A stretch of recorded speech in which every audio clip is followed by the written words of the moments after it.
Merci, Monsieur le Premier ministre. La parole est à Monsieur Pascal Popelin.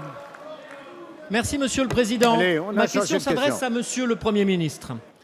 La lutte contre la menace terroriste et contre ses racines est un des combats qui s'imposent à notre temps. Elle appelle de la détermination, de la rigueur, des moyens, de l'humilité aussi. Hier, Monsieur le Premier ministre, vous avez présenté le plan d'action du gouvernement contre la radicalisation et le terrorisme. 80 mesures, dont 50 nouvelles, pour déployer et mettre en cohérence l'effort de l'État et de la Nation. Ces annonces s'inscrivent dans la continuité de l'action entreprise depuis le début de cette législature, marquée notamment par le vote de plusieurs lois importantes sur lesquelles nous avons su et nous devrions prochainement savoir encore nous rassembler au-delà des différences de nos sensibilités politiques. Prévenir, combattre et protéger, tel est le trépied sur lequel repose l'action publique qui se doit d'être protéiforme. Prévenir, c'est être attentif à l'ensemble de la société, l'école, la vie associative, les associations, les déplacements, l'univers carcéral. Combattre, c'est poursuivre l'engagement international de la France, s'attaquer au financement occulte, porter la contradiction sur le terrain, sur le net.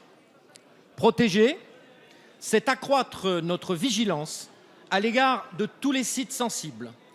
C'est veiller à ce que toutes celles et tous ceux qui exercent des fonctions régaliennes le fassent en parfaite sécurité. C'est renforcer et mieux organiser encore nos forces et nos unités d'intervention, soutenir les victimes. Tous ces aspects et beaucoup d'autres font le plan d'action du gouvernement. Pouvez-vous en exposer les lignes de force et les modalités de mise en œuvre devant la représentation nationale? Merci, Monsieur Popelin. La parole est à Monsieur le Premier ministre Manuel Valls.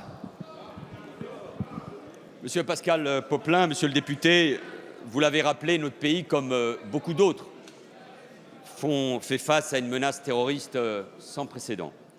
Mais au-delà, notre pays est confronté à un autre défi, celui de la radicalisation, même si ce mot sans doute embrasse trop de concepts. Mais c'est un fléau qui mène parfois directement à la violence et au terrorisme. L'État est mobilisé depuis plusieurs années pour lutter contre la filière djihadiste et cette radicalisation. Au cours des 4 dernières années, le gouvernement s'est donné les moyens juridiques et budgétaires de combattre le terrorisme. Depuis 2012, 5 lois majeures et structurantes pour la politique antiterroriste ont été adoptées par le Parlement. Et le projet de loi relatif à la procédure pénale devrait bientôt être également adopté. La commission mixte paritaire se réunira demain. Un plan ambitieux a été présenté par le ministre de l'Intérieur, Bernard Cazeneuve, qui se trouve au Sénat actuellement en train de présenter la prolongation de l'état d'urgence. Dès 2014, il le faisait et des mesures concrètes ont été déjà mises en œuvre. Numéro vert pour le signalement des personnes radicalisées, lancement de la campagne Stop Djihadisme, interdiction de sortie du territoire, blocage administratif des sites internet faisant l'apologie du terrorisme. Mais face à l'ampleur des phénomènes auxquels nous sommes aujourd'hui confrontés, il est apparu nécessaire de consolider et d'amplifier notre réponse au terrorisme et à la radicalisation. Je veux rappeler une nouvelle fois que plus de 2000 personnes sont impliquées dans les filières djihadistes syro-irakiennes et près de 9300 personnes signalées au titre de leur radicalisation. C'est la raison pour laquelle le comité interministériel pour la prévention de la délinquance et de la radicalisation s'est réuni pour la première fois hier à mon initiative. La lutte contre la radicalisation ne concerne pas que les ministères régaliens. Il doit devenir une politique publique à part entière, mobilisant tous les pans de l'action publique et associant l'ensemble des partenaires de l'État. Je pense bien sûr aux collectivités territoriales, conseils départementaux et municipalités qui sont en première ligne sur ce sujet. Certains ont déjà pris des initiatives en la matière. Face à un phénomène qui s'annonce durable, le plan d'action contre la radicalisation et le terrorisme que j'ai présenté hier a l'ambition d'établir une stratégie globale et cohérente. Les ministres qui ont en charge de cette stratégie sont à la disposition du Parlement pour présenter notamment, parmi les 80 mesures présentées hier, celles 50 qui sont nouvelles et qui ont été annoncées. Nous nous sommes par ailleurs appuyés aussi sur les travaux parlementaires.